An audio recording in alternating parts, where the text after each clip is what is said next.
All right. All right. Let's talk about the ratio test. The ratio test.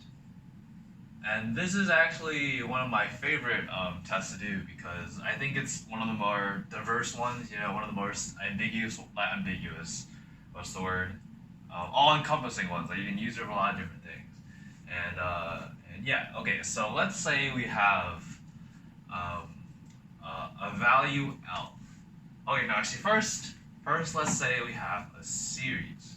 Let's say we have this series, and it's a over n, and n equals 1, and it goes to infinity. Oh, and this n, it can start anywhere, honestly, because it goes to infinity, so it doesn't really matter where it starts. Like, this could be a 5 or 6 or a 7. Sometimes they try to trip you up like that. Sometimes they put, like, a different number here, but it doesn't really matter in the long.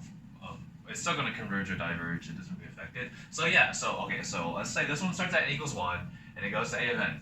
And let's say we have a value L, and L equals a of n plus 1 over a of n, absolute value, and the limit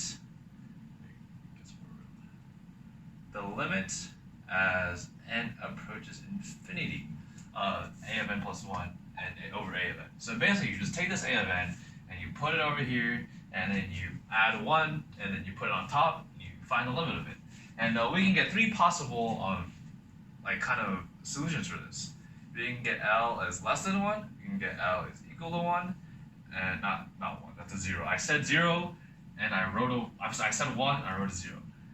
Equals to 1, and then L is greater than 1. And so these are the 3 possible solutions. And then if L is less than 1, we know this converges. And if L is equal to 1, we know this. Actually, wait, we don't know anything about it. Yeah, we do not know. If you find that L equals to 1, then you gotta use a different test. Like this, it's not gonna work out. And if L is greater than 1, we know it diverges. And that's basically it. You just kind of take this series, you put it into here, you get one of these values, and then you just kind of you know everything from that point.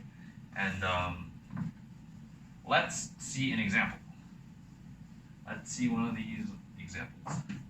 And usually the ones, I feel like I like the ratio test too because it deals with the really complicated ones too.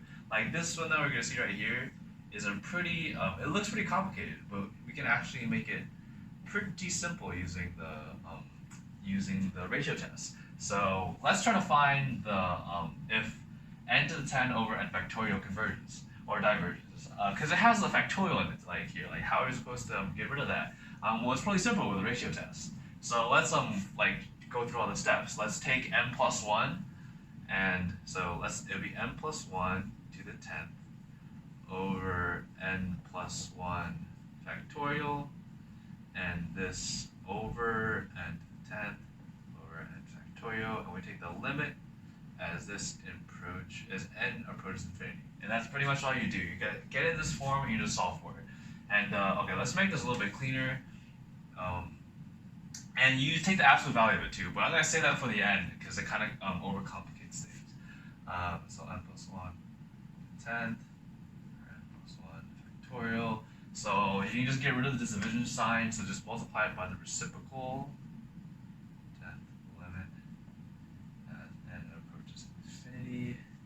And what we really want to do, what's like the whole point of kind of going through all this process, is we want to get rid of this factorial because there's nothing we can really do with factorial. We don't really know how to solve it or do anything with it. So we want to cancel it out. And the easiest way to do that is if you recognize that n plus 1 factorial is literally just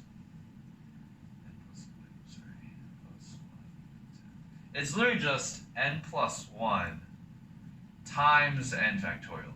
Because it's just a value greater than n factorial times n plus 1. So it would just be like n factorial, and then you have another value after that, which is n plus 1 factorial. It's just one greater. So you can kind of write it as the same thing.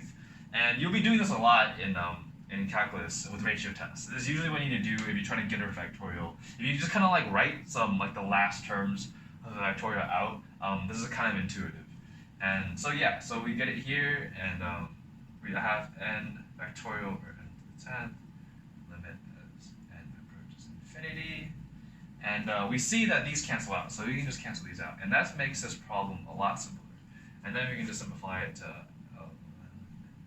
goes to infinity, n plus 1 over 10 times n plus 1 and to the 10th. And yeah, and we can make this even, well, let's expand this this function here, because I think that'll make it even easier. Shoot, why is this pen? Okay, disgusting. And approaches 1 to 10 and to 11 plus and to 10.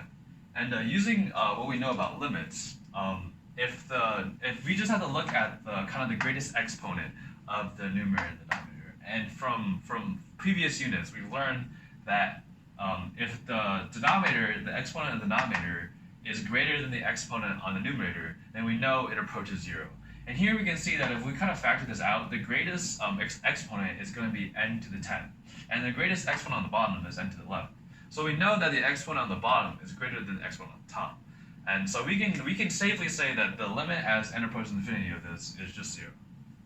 So if we kind of, and of course, the absolute value of 0 is literally just 0. So we don't really have to do anything with that. It's just 0. So we found our out. This is out. This is what we've been trying to find the whole time. And once we find out, then it's easy. Then we just have to see how this kind of lines up with our three options. It's got to be less than 0, less than 1, equal to 1, or greater than 1. And 0 is obviously less than 1. So we already know if this is less than 1. So we know that this converges. And that's pretty much it. That's all you gotta do. Oh, you gotta box the answer, make sure it doesn't escape. And that's all you need to do. All you need to do is take it, get into this form, and solve for the limit, and see how it stacks up with the three values. Just kind of remember those kind of rules, and you'll be great to go. This is really good for solving some pretty complicated series. And that's it. Thank you for watching, and have a nice day. See you next time.